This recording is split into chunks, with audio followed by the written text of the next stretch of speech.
जय हिंद साथियों, class 12th यानी 12वीं प्रश्नावली 1.1 NCERT मैथ हम सॉल्व करने जा रहे हैं। आज से हमारा ये सीरीज चालू हो गया है। प्रश्नावली 1.1 से हम शुरुआत करने जा रहे हैं। पहला क्वेश्चन जो है पहला चैप्टर का कि कह रहा है कि निर्धारित कीजिए कि क्या निम्नलिखित संबंधों में से प्रत्येक स्वतुल्य, सममित तथा संक्रामक है।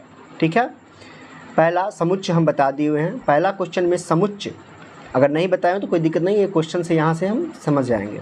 समुच्चय A बराबर 1 2 3 13 और 14 यानी 14 के संबंध में R इस प्रकार परिभाषित है कि R बराबर x y और 3x माइनस y बराबर 0 है। तो इस क्वेश्चन को हम कैसे सॉल्व करेंगे वो अब हम देखिए। ठीक है, तो क्वेश्चन को सॉल्व करेंगे, दिया गया है किससे। ठीक है, तो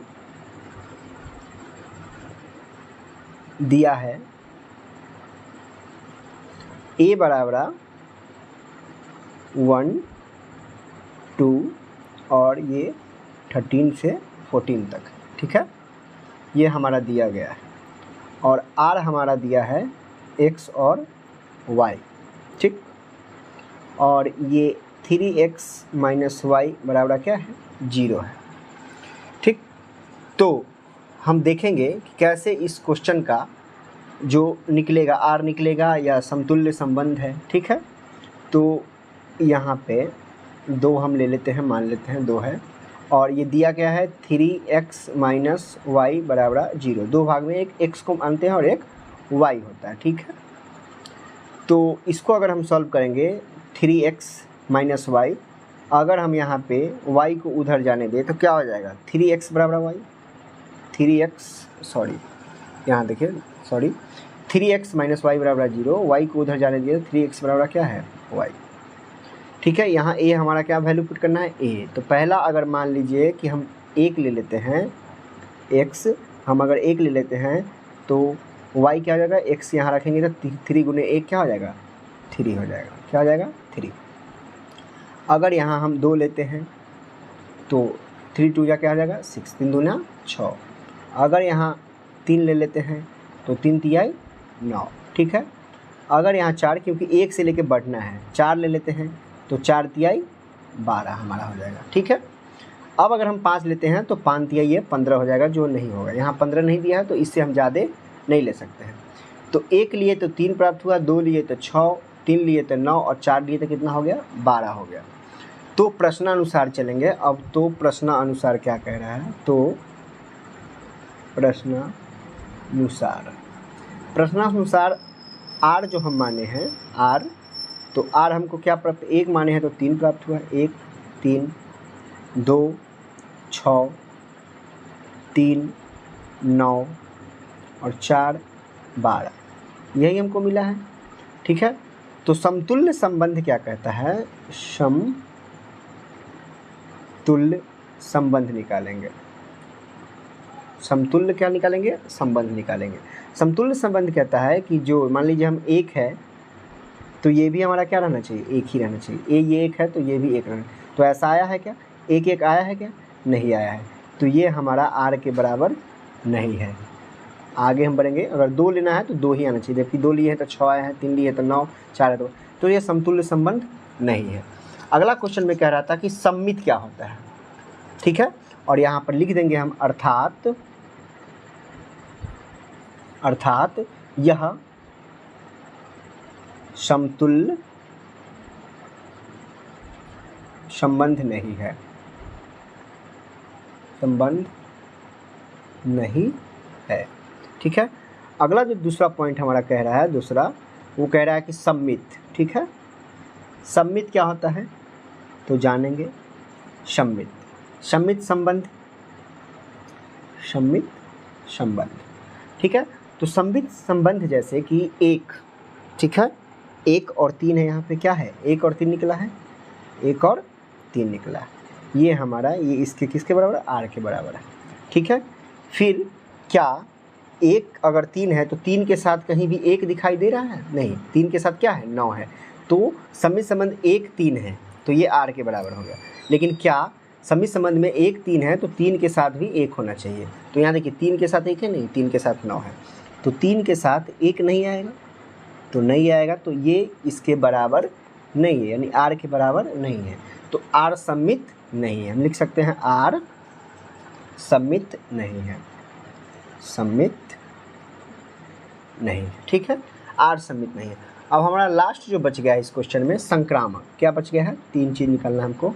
संक्रामक, और समझते चलेंगे। संक्रामक संबंध क्या होता है?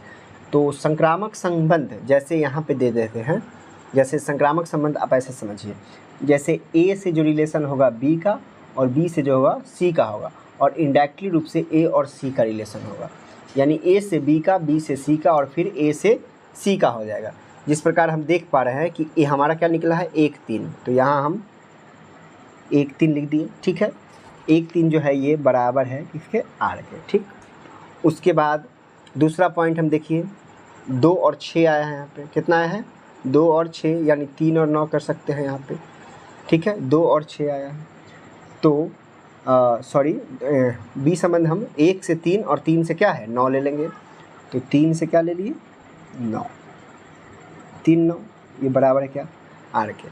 तो अब जैसे 1 से b, ठीक है, दिक्कत है, a से b और b से c, तो a से c क्या डायरेक्ट है? हमारा 1 और 9 का रिलेशन है क्या? यहाँ पे देखिए, 1 से 9 का रिलेशन है? नहीं है। तो 1 से 9 का जब रिलेशन नहीं है, अर्थात ये r संक्रमित नहीं है, अर्थात r संक्रामक नहीं है, सॉरी संक्रमित बोला, संक्रामक नहीं है। ठीक है, और इस प्रकार हमारा जो क्वेश्चन नंबर 1 था वो हम क्या कर लिए हैं, सॉल्व कर लिए हैं। ठीक, सेकेंड क्वेश्चन देखेंगे। तो देखते हैं यहाँ सेकेंड क्वेश्चन क्या आ रहा है कि प्राकृतिक संख्याओं के समुच्चय n में r बराबर xy, r बराबर क्या है? xy, और y बराबर क्या है? x + 5, तथा x जो है वो 4 से क्या है? 4 बड़ा है, x से मतलब x से छोटा है 4। ठीक है, x 4 से छोटा आना चाहिए। क्या है ये? x जो है 4 से क्या होना चाहिए? छोटा होना चाहिए। द्वारा परिभाषित संबंध में r आप ज्ञात करिए। ठीक है, r हमको क्या करना है? ज्ञात करना है आपको। ठीक,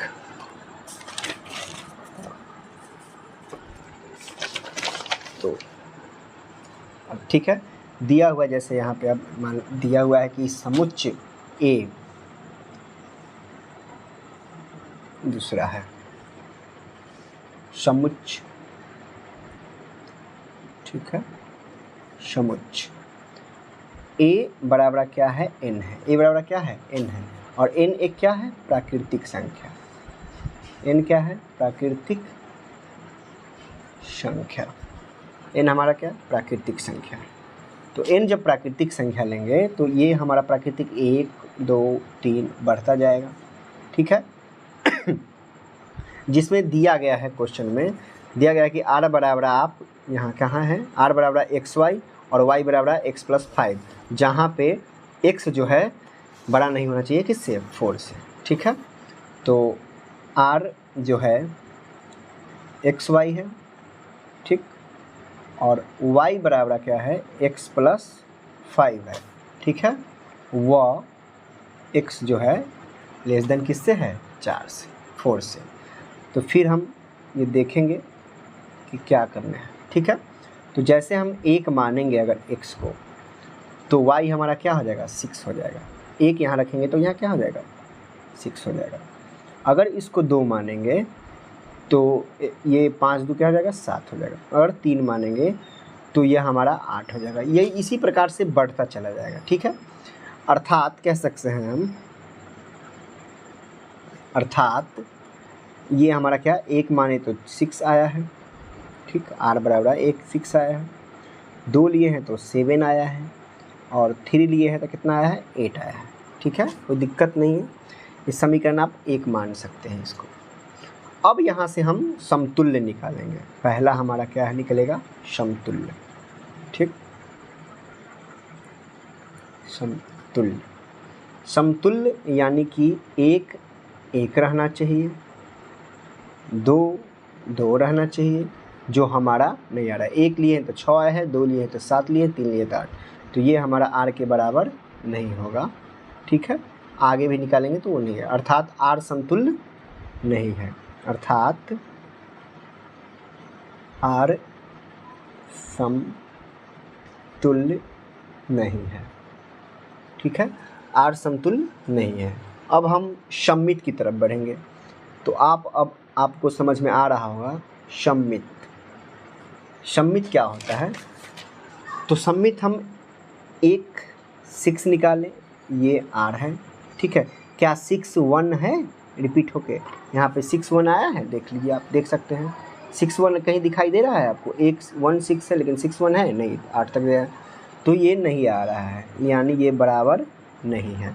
अर्थात हम कह सकते हैं कि R सममित नहीं है, अर्थात R सममित नहीं है। ठीक, अब तीसरा पॉइंट हमारा जो बचता है वो बचता है क्या हमारा? संक्रामक। क्या बचता है? संक्रामक। ठीक, तीसरा पॉइंट हमारा है संक्रामक। तो संक्रामक में वही देखेंगे, संक्रामक नहीं है क्योंकि A हमारा B के बराबर आ रहा है, B हमारा C, और डायरेक्ट A से किसका रिलेशन होना चाहिए? C का। तो ये संक्रामक भी नहीं है क्योंकि आप देख सकते हैं जब आप आगे बढ़िएगा तो 1 से 6 जाइएगा। ठीक है, और 6 कहीं रिपीट हो रहा है? नहीं हो रहा है। ठीक है, तो हम लिख सकते हैं यहाँ पर कि R संक्रामक नहीं है। ठीक है, और ये हम क्वेश्चन 1 और 2 को सॉल्व कर लिए हैं। प्रश्नावली 1 और 2 हमारा हो गया है, यानी सॉरी, प्रश्नावली 1.1 का 1 और 2 होगा। धीरे धीरे हम आगे बढ़ेंगे, कल हम आपको 3 4 5 ये सॉल्व करके दिखा देंगे। तब तक के लिए जय हिंद।